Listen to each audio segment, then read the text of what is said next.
I just want to start and follow on from Deputy Connolly about capacity in our prisons. Like, we have 12 prisons, I believe, in full, at a cost of per year 327 million roughly, and staff of over 3,300 around that, or less than that. That's what you need.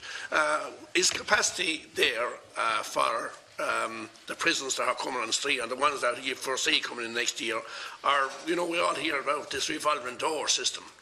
It's a thing that's always so. I case myself where from Kilkenny, an individual was brought up with two guards in Escort, this is going back a few years now, and the cost of bringing them up and the guards had to get cover for the day and food and all that, and the man that they brought up was out and actually home in his home place before they came back that evening. So I'm just asking that about capacity and the general, for the foreseeable years ahead, the capacity. And on that I just mentioned, have we enough prisons at the moment, enough prison spaces?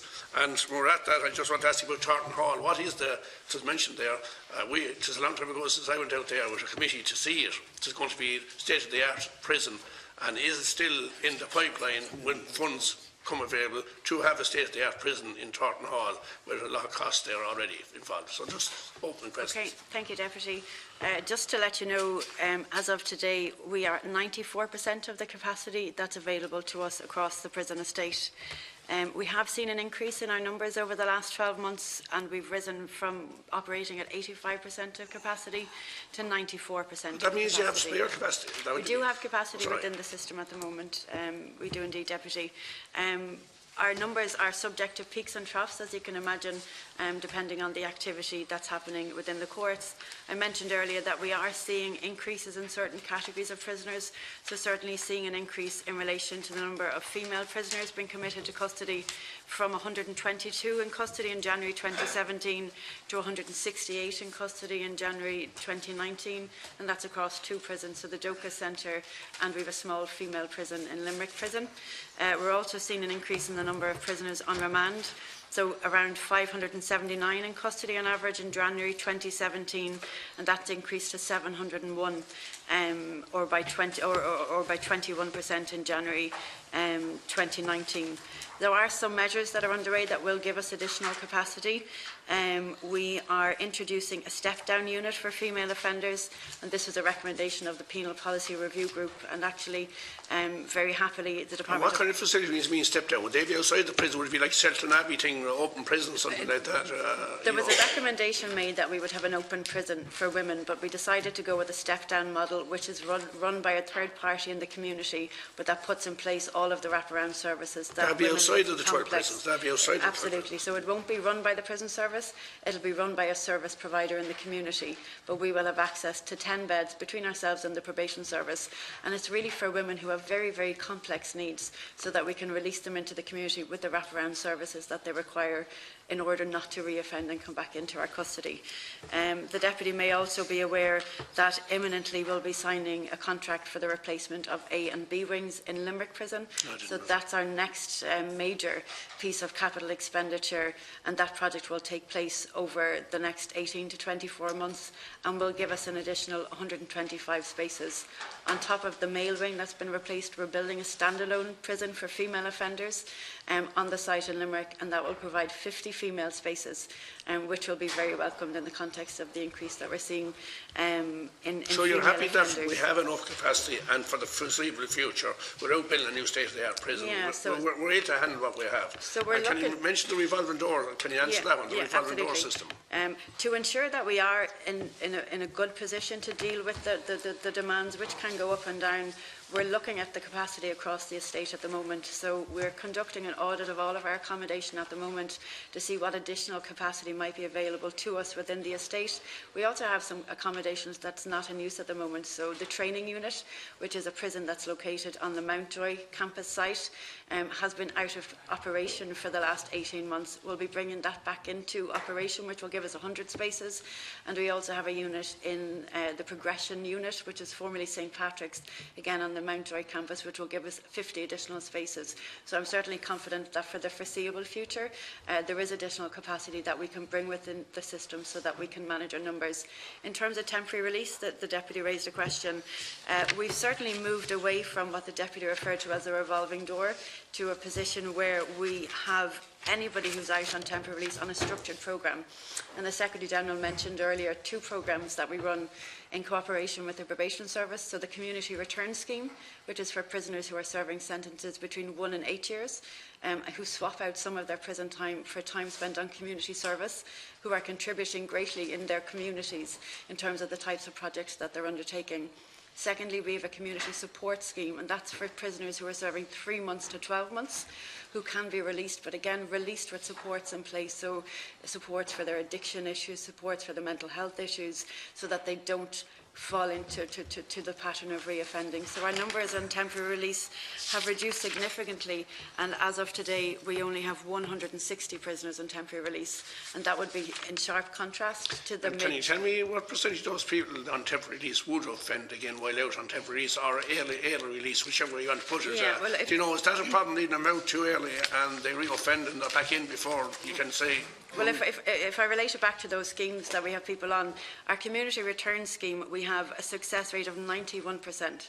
So 91% of those offenders do not reoffend or breach the conditions of their temporary release during that period, and that's a phenomenally high figure. And it's down to the very careful selection of the prisoners, so we're very, very careful in terms of the prisoners we deem suitable for temporary release. In relation to the community support scheme, the compliance rate is lower, and I think that might be expected because the complexity of the needs of some of those prisoners are far greater than the prisoners who are serving longer sentences. But even at that, we had a compliance rate of 75%. So over the lifetime of their release and temporary release, 25% would have been returned to custody if they breached the conditions that they had been allowed out early, and then they would serve every last day of their sentence, Deputy. Can I ask you then the cost per prison? You know, you have the serious category prisoners, the murderers, etc., and rapists, etc., and then you have, as I said, the Shelton Abbey ones released. What's the cost per prisoner basis and the manpower per the serious prisons? I don't know how many of this category is serious prisoners, and in prisons that are designated for them, and is half them for serious and more intensive, mean more manpower, more watching, more costs? And any breakdown on that? It's just a general thing. I don't need details. Yeah, no, we do have a breakdown in terms of the staffing ratio for individual prisons, and the Deputy is right. The staffing ratio would vary in our open centres. We'd have a lower ratio of staff, and obviously in our maximum security prison in Portleash, we'd have a greater ratio of staff to prisoners. In terms of the cost per staffed prison space, the cost is €68,535 per annum, and that works out at €188 per day to keep an offender in custody. I don't have a breakdown per prison, Deputy, but if you're interested in that, we can certainly make it available. Shelton Abbey seems to be, from the minor prisons now, you know, the one less severe, it seems to be a great system, and you know, they don't even walk to street, they can walk around, but they don't walk away, and they come out, and from the few I know about now, and the few cases I dealt with, and it seems to be a great system. Could that be looked at making it a better system, I mean, more people coming to that stage? There's one thing like the community that you're talking about, the community care that you're talking about. The open centres play a really, really important role within our prison estate. Many can you hold in Shelton Abbey? Sorry, no, Deputy. So the capacity in Shelton Abbey is 112, and we have a second open centre, Loughlin House, which is located in Blackline, and that has a capacity of 104. You're right in terms of the security arrangements, so you'll understand that the careful selection of prisoners is very, very important from the prison service. But it plays a really, really important part in terms of normalisation, particularly for prisoners who've been serving long sentences, to give them some autonomy, to get them used to managing themselves and their own time. It absolutely works, and the staff and the services and the in-reach services in both of our open centres are really excellent. I just want to go. The aspect that we're trying to, reduce in some cases the number of people who are committed to prison. For example, under the Fines Act, there's been a huge decrease in the number of committals to prison. This is some of the revolving door you're talking about in a way, because a lot of those people would have been put in and out the same day. So we've tried to get rid of that to the maximum extent possible, and there's been a huge fall in the number of people committed for non-payments of fines. What we're trying to do is to, at a policy level, develop alternatives to prison.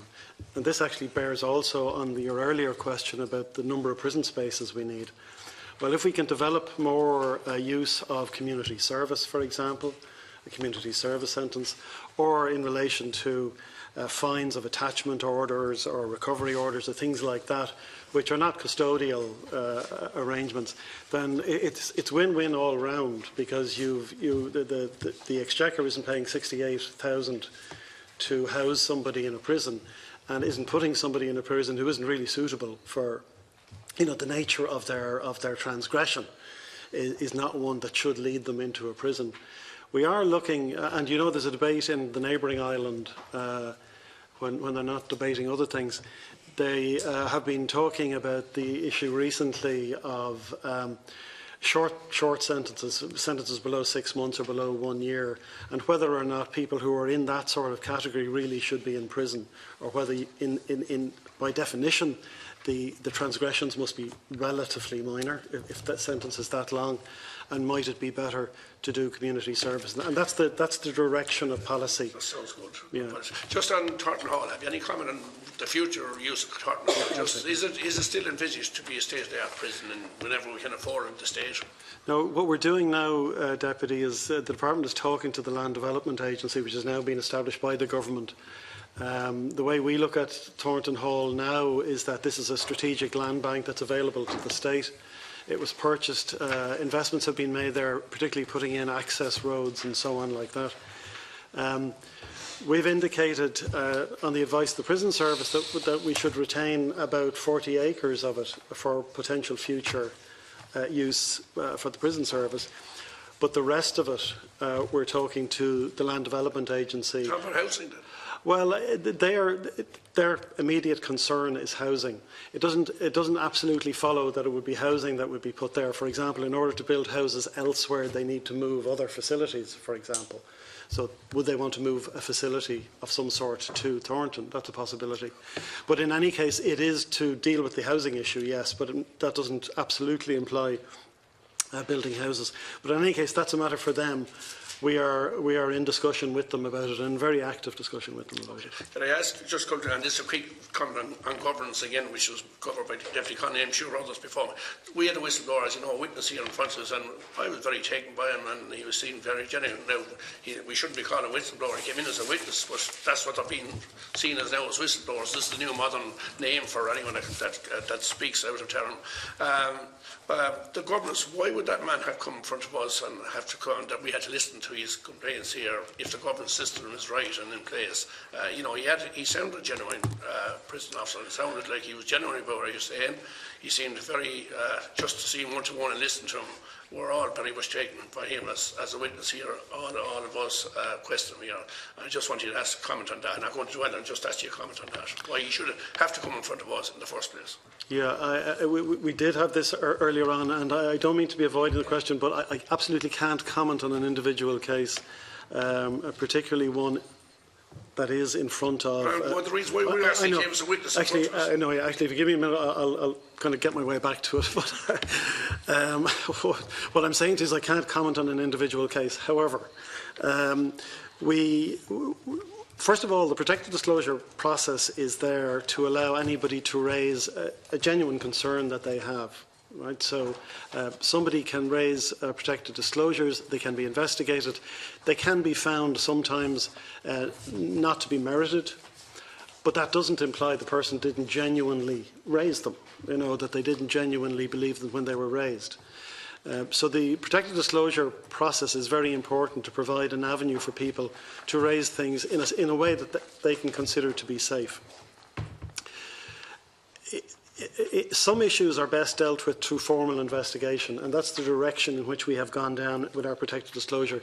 One of the, I hope, comforts I gave the committee earlier was the way we have gone towards the most independent form of investigation, that is investigation by external independent investigators off panels picked by the Office of Government Procurement. That's the people who do the investigation, so they're very independent-minded, they genuinely look at the issues, they look at the complaint, they assess it, and they reach their conclusions independently, and we accept those conclusions.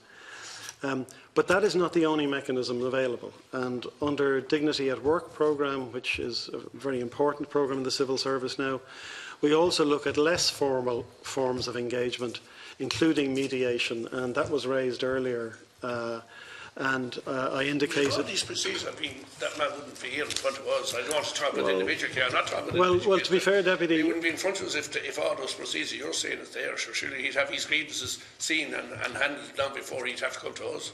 Yeah, well, of course, but he's entitled to maintain his position, and he's entitled to write to this committee if he wishes to. We do live in a democracy, so there are all these processes in place. I guarantee you that. That's a fact. But that doesn't mean that an individual won't seek to go in front of his public representatives. I mean, that's, this is important too. So, but in any individual case, we try to adapt our response to the nature of the case. So, if mediation is possible, we look at that. If it requires full-scale independent investigation by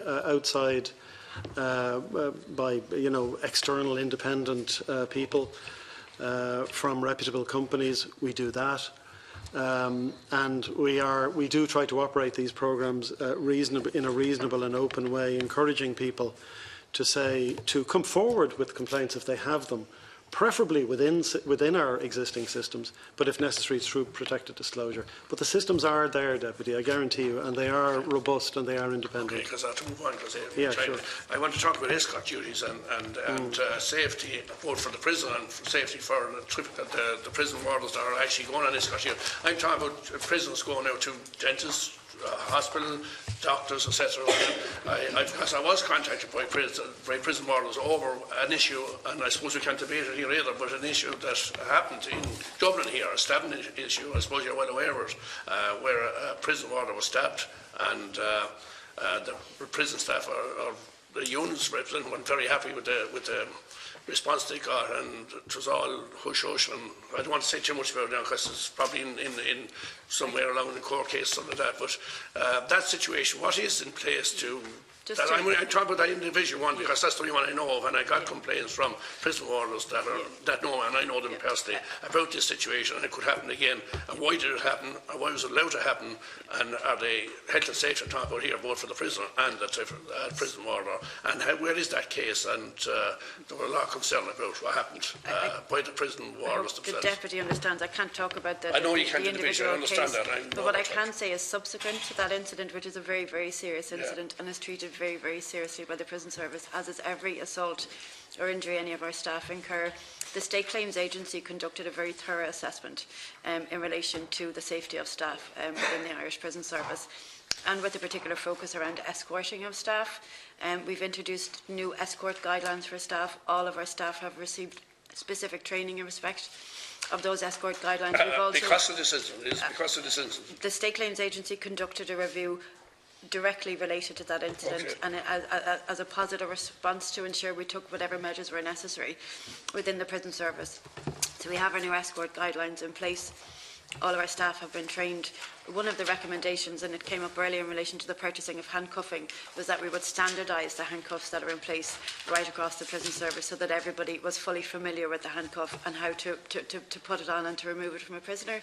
And we've replaced... Would that not be normal practice before? There would have been different types of handcuffs in place in different prisons. So there may have been a concern that staff weren't familiar with the operation of the different systems. So we've standardised the handcuffs that are in place right across the system, and we've incurred significant expenditure over the last 2 years to ensure that we do have a standardised range of equipment in place, and we've also ensured that all of our staff have received the appropriate escort guideline training. Well, there must be a lot on a daily basis.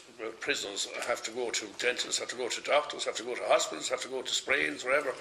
So there must be a lot of escorting out of prisons and back again on a daily basis, probably on a couple of daily basis. There are a massive, so just to give a figure to the Deputy, in 2016 there were 41,128 prisoner journeys across our prison system.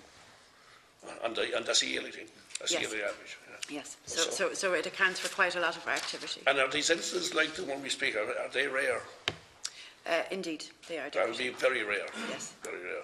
And why, we say, and I'm just speaking personally, why was prison wardens coming back to me, and because I'm a public representative, trying to get some answers for that the system didn't alleviate their fears, that they had to come to public representatives again to to try to get something done. Well, certainly we were very responsive in the aftermath of that incident. Yeah. And again, I can point to the State Claims Agency, who we commissioned to conduct an investigation, Right, and the fact that we've significantly implemented the majority of recommendations made by the State. Okay, I just want to move on then, because I know my time is nearly up. Drugs, I just want to ask you, drugs in prison, you know, we all hear about the epidemic of drugs in prison. Have you got on top of drugs, or are some prisons worse than others, or is the thing you're getting control of? You know, you hear about people going into prison, they don't have a drug problem, but they come out, they have a drug problem. Now, these are people saying and rumours and that. I'm just saying this, but I want to put it to you anyway. Well, what's your reply to that? Yeah, I think we have problems with drugs in prison because we have problems with drugs in our communities, and our prisons are very much a reflection of what happens within our communities. Clearly, addiction is a societal problem. And addiction is a major contributory factor in relation to criminality. So a significant proportion of people who are committed to custody have addiction problems. And Aidan referenced a figure earlier. It is quite old research, but that would point that between 70 and almost 80% of prisoners have a problem with addiction. How do you get access? I mean, access and getting them into prison. This is prior to their committal. So we have a huge range. So we take a two-pronged approach to dealing with drugs in prison. One is dealing with the demand, and that's around our drug treatment programs that are in place to assist people. And again, prison and the interventions we have in prison is a great opportunity for people who haven't dealt with their addiction issues in the community to engage with the services to deal with their addiction problems. We also have a huge focus in relation to reducing the supply of drugs. So we have invested very significantly in relation to front of house security in terms of the level of screening you'll go through. We've got drug detection dogs. We've netting on our yards. So a lot of our prisons are in a city centre location, which means they're very susceptible to drugs and contraband being thrown over the walls. So in some instances we have netting and double netting on our yards to ensure, insofar as we can, that contraband is not getting into the prison. But it is a significant challenge. A lot of contraband brought into the prison is concealed internally by prisoners, so it's a significant challenge to the prison service, but one we're determined to continue our efforts on. And in actual fact, we have a drugs policy which has been reviewed this year, and we're going to look at what additional measures we might take in relation to this area. Okay. I just want to ask you one question on legal costs. I was going to ask more when my time is up, but just there, awards came to 492,000 in 2017, but the legal costs were 1 million. I mean, that doesn't add up. The legal costs cost double what the awards was. Why would that be? Or how could that be? How could you stand over that? That you give awards of 492,000 and you get legal costs to get that awards, I suppose, going to court, etc., costs 1 million. That sounds incredible, and it sounds an awful large sum of money. Are there no some procedures could be put in place? We say, like whiplash in court, you give so much for a whiplash and so much for a spray. Deputy, there's an answer to that. I knew this but you're okay. So just we all had the same view as you had a minute ago. Yeah. But just give the. Well, I'm just saying, like a whiplash is, whatever it is, okay, it's not more costly over here than it is in England. But what I'm saying is a fixed thing, a sprained ankle is fixed thing, and no legal cost. Just to say, the vast majority of our claims are managed by the State Claims Agency, who has delegated authority in relation to the majority of our claims, which would include personal injury. So they're managed by the State Claims Agency on behalf of the state, and our slapping out cases. The increase in relation to the legal costs the Deputy is referring to is actually in relation to the slapping out cases at the moment. So we have over 1,600 proceedings that have been lodged in court by former prisoners in relation to the fact that they didn't have in-cell sanitation during their period of detention. And in 2017, 351,000 of that €1 million related to legal costs incurred by the State Claims Agency in defending those cases. Seems very large. It is. Just to crystallise that, so if anybody is watching coming in late, there are 1,600 former prisoners in Mountjoy have a claim lodged. None of the cases have been paid out yet. They're still before the court. But they've actually paid some of the legal costs already at this point. So the legal fees are very high. The compensation hasn't come at all yet. So some of the legal fees are being paid as you go before the cases are completed. So and they would be the state's legal fees. Sanitary services, private sanitary services. Well, the way in Mountjoy in the past, there wasn't sanitary services in the cell. And the polite word is, you know, them stopping out, and we know what that means, I hope. But that's there no longer. You've done that. Absolutely. But people who were in there, years ago are saying it wasn't proper humane treatment. No, sorry. The majority of the cases Majority, relate okay. to Mountjoy. There are a small number of claims in relation to Cork, Limerick, Portlaoise, Arborhill and the training unit, but the majority relate But to again, Mountjoy. can I just say, if there were one award given at a fixed amount, that all the cases could be fixed in without any legal procedures for the same offence, whatever the claim is, if just swapping out of your corner, that if the first case gets so much of award, shouldn't everyone get the same award then if it's for the same case, 100 and something prisons in Mountjoy or wherever, and cut out the legal costs? Those claims are Maybe I'm managed by the state claims. simplifying it now. Well, I'm sure that the State Claims Agency have a book of quantum or some arrangements in place, but those claims are managed by the State Claims Agency, who have delegated authority to manage those claims on our behalf.